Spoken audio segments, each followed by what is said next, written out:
Hello everybody, this is Zoe from No Safer Place, and today I am here reviewing a book that I actually read a few months ago, but I just asked if you guys wanted a review of it and the answer was a resounding yes.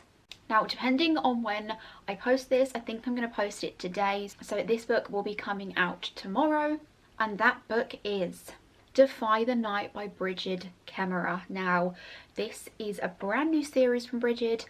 I absolutely love all of her other books, so I was so excited when I got these.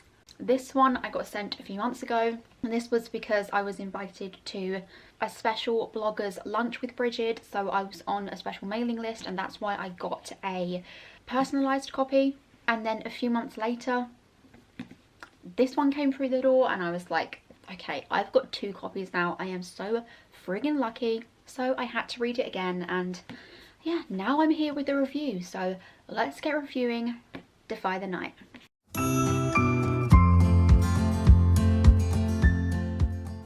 If you've been following my channel for a while, you will know that I am a huge fan of Brigid. I read everything that she writes, whether it's fantasy or contemporary. I just love it. Contemporary was actually the first book I read of hers as part of the Zoella book club, and then since then I've just devoured everything she's written. The Cursebreaker series was absolutely insane and by far one of my favourite series of all time. So my expectations were really high going into another fantasy series of hers. So the book is set in the kingdom of Kandala.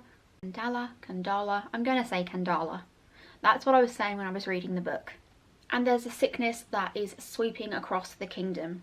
It's extremely deadly, and without the cure, you will more than likely die from it. It is just extremely deadly. Now, the only cure contains the elusive moonflower, and each sector of the kingdom has an allocated supply of this particular ingredient. And naturally, even the allocated supply, only the richest can afford to buy it. So basically, if you don't have a lot of money and you catch this sickness, you're gonna die. The underlying political message throughout this book is very clear and very strong. It's not like thrown in your face, but as soon as you sit and think about it, the political message is clear. So the king himself, he is called King Harriston, and he is rarely seen. No one really sees him anymore, and everyone's really unsure why.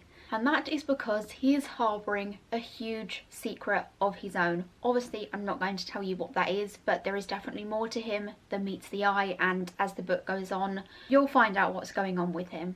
While King Harriston isn't really about, his brother, Prince Coric, is there all the time. Prince Coric is absolutely ruthless. He does all of the dirty work for King Harriston, and yeah, he doesn't particularly seem like a very nice guy.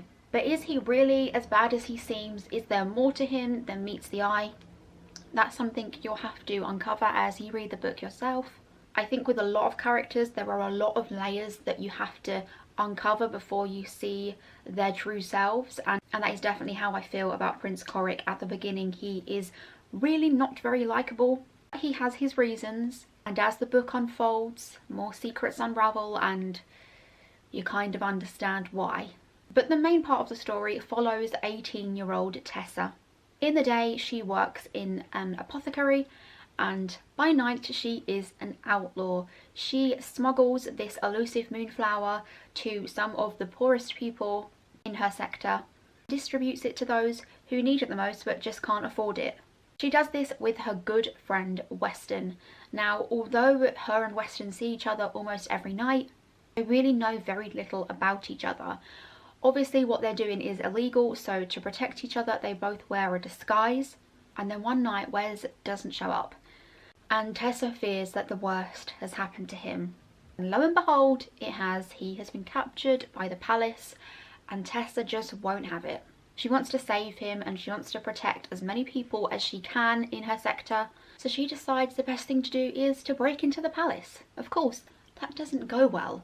You can only hide for so long, and she is captured, and Prince Coric takes it upon himself to keep a watchful eye on her after she has been captured. And that is where the story really begins. I'm not going to tell you more than that, just that things start to unfold. There are so many twists and turns in this book. There are so many secrets that I just had no idea about and just didn't expect at all. Is there more to Corrick than she originally thought? Is he as ruthless as everyone thinks he is? Because Tessa will tolerate anything to get Wes back and save as many people as she can. Very much like the Cursebreaker series, a romance starts to blossom between an independent, strong, badass female and a wounded, vulnerable royal. God damn, I just love it. I don't know if that's a trope now. If it is, that is a trope that I frigging love. I feel like it's something that happens in Brigid's books and I am here for it. Her world building is just second to none. Along with Samantha Shannon, I don't think there's another author I think that is as fantastic at world building as she is. It's so well described, you literally feel like you're there, like smelling the smells, feeling the fear. It really is that good. Tessa's journey is huge in this book. Her character arc is just incredible. And I think the main realization that she makes is that not everything is as black and white as it may appear. Tessa is very much a black and white person. She sees it as it is and that's the only way it can be. But when she realizes that everything is not as black and white as it may seem and people may have reasons for the things that they do, I think she kind of empathizes more with everyone's situation.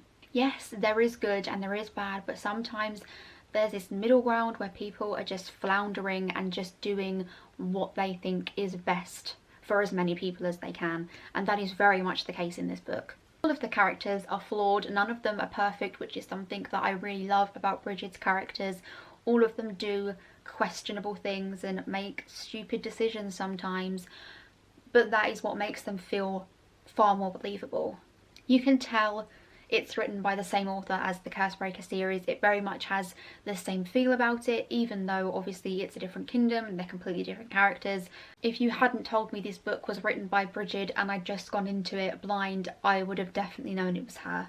So if you liked the Cursebreaker series, I think you will 100% like this series. And yes, it goes without saying that I'm in love with Prince Corrick. He's a wounded, vulnerable royal who puts on this badass front that he is just ruthless and savage. Really, he just has this soft, lovable centre. So of course I love him, of course I do. But this book is honestly incredible. Just when I think Brigid can't get any better, she does. It's just full of action and intrigue. It's just so exciting, this book.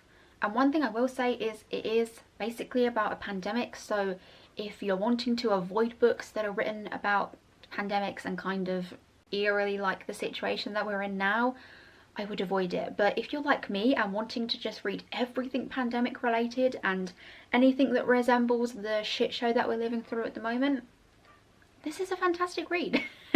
I would highly recommend this book. I mean, I just love Brigid. I cannot wait for the next one. I'm not sure how many books there are in this one. Will it be a trilogy? Will it be a duology? Will it be more? I don't know. I hope it's more. What I love about these books is, although there's romance in pretty much all of Brigid's books, it is very much a secondary part of the plot, so it's definitely not the main storyline that's going on. There's always something that is more important and more prevalent, which, you know, I love. I do love romance, but I don't like romance kind of taking over the book, which is why I completely went off A Court of Thorn and Roses. I loved the first one and the second one, and then the third one I was just a bit like, okay, sex isn't more important than this war that is going on. That's why I love Brigid, because she realises that, guess what, if there's a sickness going on or a war going on, that takes priority over lustful characters. That was a separate rant there. Yeah, I cannot wait for the next one. This book will be out, or at least almost out by the time this video goes live. So if you're looking to pre-order it, I will leave a link in the description box below. And if you've managed to get it early, because I know a few bookshops already have it out, let me know. I would love to know your thoughts on this. Let me know who your favourite characters are. If you're preferring this to the Cursebreaker series, would love to know your thoughts. Discuss in the comments below. If you like this video, don't forget to give it a like, comment, subscribe, all that usual good stuff. Also, you can turn on the notification bell to be notified when I upload new videos, which should be once a week now. I hope you will have enjoyed this video. Let me know what you would like to see more of on my channel, and I hope to see you all again soon. Thank you. Bye.